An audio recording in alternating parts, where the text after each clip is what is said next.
সুপ্রিয় দর্শক, আসসালামু আলাইকুম। কেমন আছেন সবাই? আশা করি ভালো আছেন। আজকে আবারও পটলের একটি নতুন রেসিপি নিয়ে হাজির হয়ে গেলাম, যেটাকে নাম দিয়েছি তেল পটল। এটা গরম ভাত বা রুটি দিয়ে খেতে ভীষণ স্বাদ, আর তৈরি করতে খুবই অল্প সময় লাগে।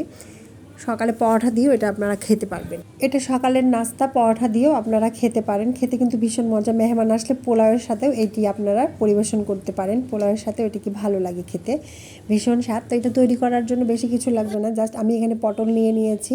পটলগুলোকে এভাবে ছেলে নিতে হবে একেবারে। আমি পটল প্রায় আধা কিলোর মতো নিয়ে নিয়েছি। আপনার যদি বেশি লাগে বেশি নেবেন, কম লাগলে কম নেবেন, সেটা আপনার ফ্যামিলি অনুযায়ী ইউজ করতে হবে। এখানে আমি প্রায় আধা চামচের মতো হলুদ আর আধা চামচের মতো লবণ অ্যাড করে দিব। দিয়ে এগুলোকে হাত দিয়ে সুন্দরভাবে মেখে নিব। মেখে তারপরে আমি এটাকে তো সুপ্রিয় দর্শক, যারা নতুন আমার এই চ্যানেলটি দেখছেন, আশা করি চ্যানেলটি অবশ্যই সাবস্ক্রাইব করে পাশে থাকবেন। আর যারা ফেসবুক পেজ থেকে দেখছেন, পেজটি অবশ্যই ফলো করে পাশে থাকবেন। তো পটলগুলোকে আমি খুব সুন্দরভাবে মেখে নিয়েছি। তারপর আমি চুলায় একটি প্যান বসিয়ে দিয়েছি। এখানে আমি সয়াবিন তেল অ্যাড করে দিব আধা কাপ পরিমাণ।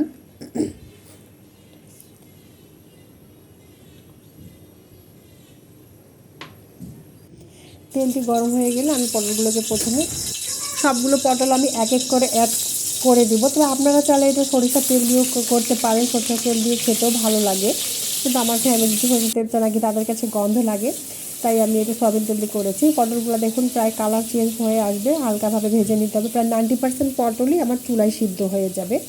এভাবে এটাকে আমি ভেজে নেব।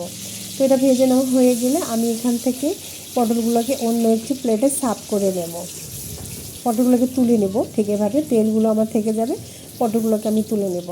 তারপরে আমি একটা গ্রেভি তৈরি করে নেব। তো তার জন্য আমি এই পটল ভাজার তেলগুলোর মধ্যে দুটো তেজপাতা অ্যাড করে দিলাম আর দুটো সাদা এলাচ দিয়ে দিলাম। তারপর আমি এখানে 1 বাটি পরিমাণ পেঁয়াজ দিয়ে দেবো, যেহেতু একটু মশলাটা আমার বেশি লাগবে। পেঁয়াজ আমি দুটাকে এখানে ব্লেন্ড করে নিয়েছি।